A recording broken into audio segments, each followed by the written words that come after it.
Is your SHAR PEI digging all the time and you have no idea what to do about it? Well, don't worry, we have the video for you.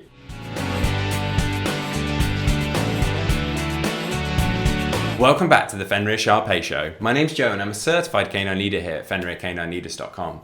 We are dedicated to helping you learn everything you could possibly want to know about the SHAR PEI and then how to become a high-level canine leader so you can raise your very own. So if you're new here, don't forget to subscribe and turn on that notification bell so you never miss a future upload. Is your SHAR PEI digging all the time and just ruining your garden and you have no idea what to do about it? Well, don't worry, as today we're going to be tuning into a webinar that canine behaviorist and founder of FenrirCanineLeaders.com, Will, has recorded all about how to stop your dog digging. Hey guys, welcome to another really quick fire webinar breakdown of a very common problem behavior that whether you're working as a canine professional with clients or you yourself are trying to become a high level leader for your companion dog at home, and that is around digging. And we're going to break down the implementation of the strategies and the behavior modification plans that I utilize to be able to correct digging behaviors and be able to have people have dogs that aren't destroying their gardens every single day. So let's dive into the webinar and we're going to get some really good information that I promise you're going to be able to use at home with your dogs or your clients.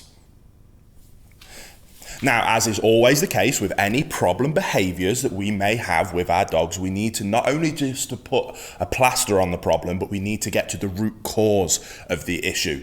And with digging, we need to look at what is it that's causing digging. Now, we have to have a little bit of empathy for dogs because digging is a very normal behavior that dogs will display. Now, obviously, as a good leader, we need to be able to teach them when that is appropriate and when it isn't. And usually in your garden, that isn't appropriate. If we go out for a lovely walk in the woods and you want to dig a hole, cool. If we go to the beach, you want to do some digging, okay, cool. But if I tell you we're not doing that in the home or in the garden, then you need to listen to me because I am the leader, I am in charge, and I set the rules, boundaries, and expectations in this family environment. So that's what we need to be able to get to with our dogs. Now, when it comes to digging, a lot of the time that digging is a result of too much pent-up frustration in terms of physical energy and mental stimulation. And they haven't got a productive outlet for both of those things. So the first thing we always start off with a vast majority of behavior problems, not just digging, but we can always achieve higher levels of success simply by putting in more exercise,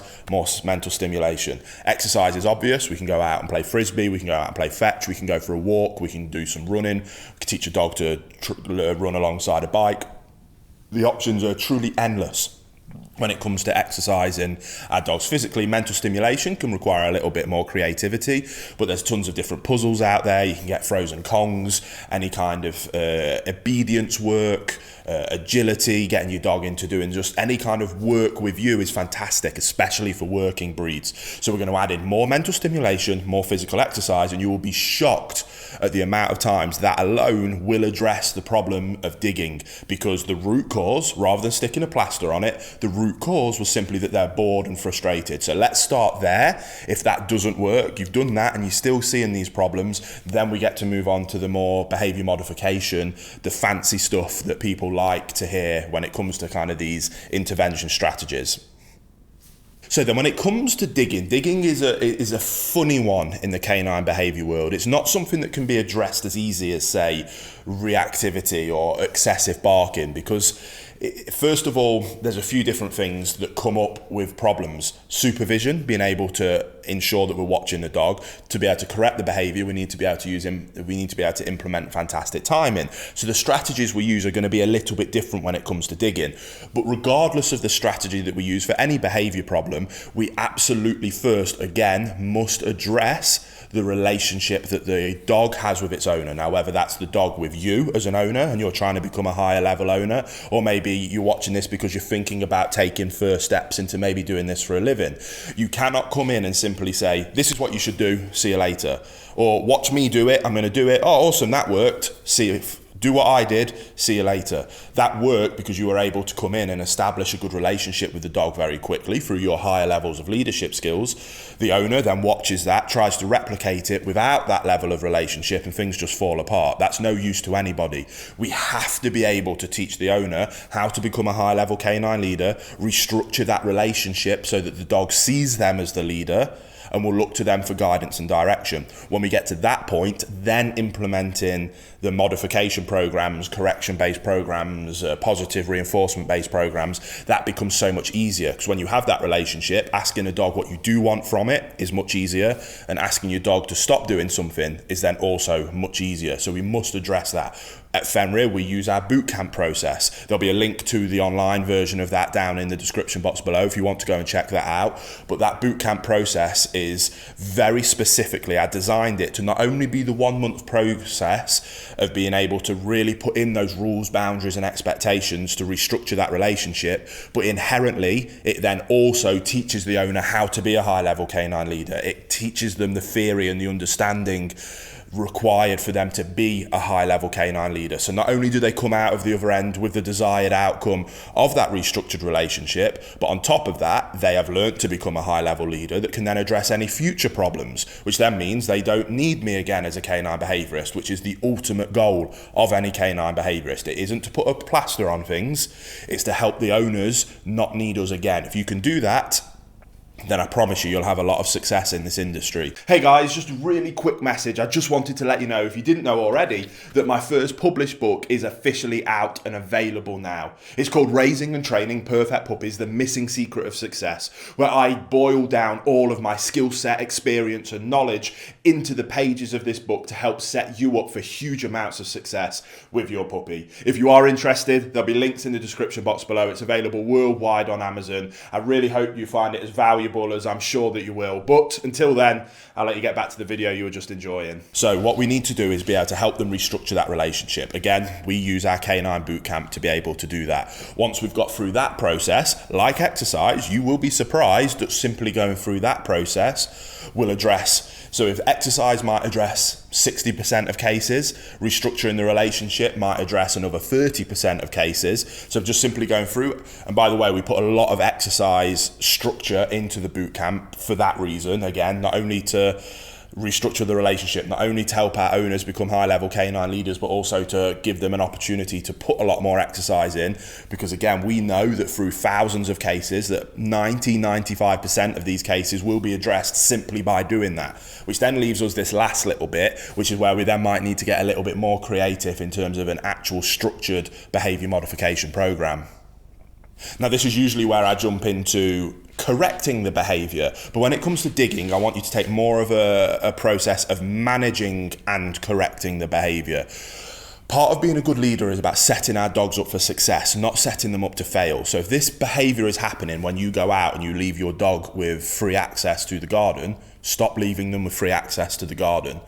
That solves your problem. It puts a plaster over it, which I know I've talked about not being what we're doing, but this is a management strategy whilst we're going through these boot camp processes, whilst we're going through the strategies in terms of actually fixing this problem behavior. But by doing that, you're going to set your dog up for success, and setting our dogs up for success is always what we're looking to do. So if you cannot supervise, manage the environment. Stop giving them access to the problem areas, whether that's by utilizing crates, pens, adding new fences, barricading things off. If you cannot manage the environment while we're going through this process, then if you can't be with your dog and supervise them the whole time while we're going through this process, then manage the environment while we're doing so. So start by managing the behavior, then we go on to correcting and addressing the behavior. So we've sorted the root cause, exercise, restructure relationship. Now we can get into actually addressing that in particular small part that is the problem behavior of digging. Correct, redirect, reinforce. There we go, done.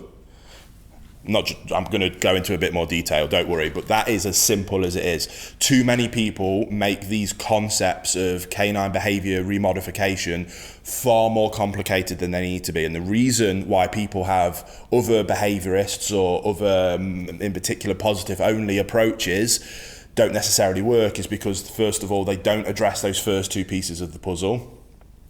And then they simply try and put plasters on the problem and it doesn't really work. But because you've put those efforts in, this bit will work. So we simply need to correct, redirect, reinforce. So when the dog, again, when we can supervise, if we can't, we've managed the environment so that they can't do it in the first place. But okay, now we can be here We know this is where the dog does this problem behavior we're trying to solve. We're now going to give them access to it. When the dog starts digging, we're going to go in with a verbal correction. Shoulders back, chest up, deep voice, vocal inflection is very important. There's going to be a very stern or a no.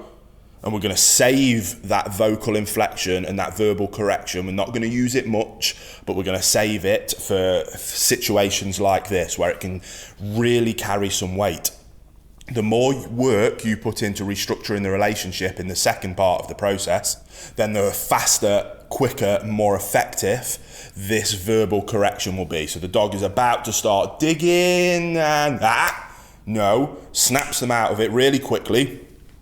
So we get their attention back to us, then we redirect them to the behavior that we do want, which can be absolutely anything that you deem to be positive, whether that's to come and do some obedience work with you, whether that's to go into a sit and stay, whether that's you then throw a ball for them. We correct the negative behavior, we redirect them to a desirable one, and then when they're displaying those desirable behaviors, we reinforce. So again, correct, redirect, reinforce. It really isn't that rocket science when it comes to digging in particular. It's not an aggressive behavior, it's just an annoying one. So going through this process in a very positive based way, yes, we're utilizing corrections, but we're going to stick with verbal corrections, and we're going to make sure that we do everything we can do in our power to set our dogs up for success. You go through that process and digging becomes a very easy problem to get on top of. It really does. The problem is people want you to come in and in a 30-minute consultation with no effort on the owner's part be able to address the situation, and that simply won't work. It doesn't work, and anybody saying that something like that does work is wrong.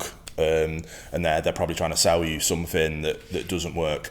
Yes, we suggest you going through our bootcamp process, but that's simply a structure that we've put in place to help you achieve the hard part of the restructuring the relationship as easily and efficiently as possible with high levels of success. Add more exercise in, add more mental stimulation in, become a high-level canine leader and restructure your relationship with your dog, then be able to communicate with your dog what you don't want through correction, what you do want through redirection and reinforcement. The principle is simple. The implementation requires effort and discipline on your side if you're an owner or helping your client see that, and for them to be willing to put the effort in. If they are, you will have a fantastic dog. If they're not, that you won't. Unfortunately, it really is as simple as that, and that's what we're trying to help people understand. First and foremost, before they get a dog, are you willing to do this? If not, you shouldn't get a dog. Unfortunately, for those people that do, we then need to find a way of being able to convince them to be able to change their lifestyle and mentality, to be able to put the effort in that is required to ensure that we're keeping these dogs out of shelters and not being put down. So go through that process, and I promise you'll have a lot of success with digging. It's not rocket science, it's just a little bit of discipline and hard work. There you have it, guys. Some really useful tips and tricks from Will there, all about how to stop your SHAR PEI digging. I really hope you enjoyed today's video. If so, get involved in the comments down below, as we would love to hear from you. Don't forget to subscribe and turn on that notification bell, as we have 3 dedicated videos coming here every single week, so I can't wait to see you in the next episode of the Fenrir SHAR PEI Show.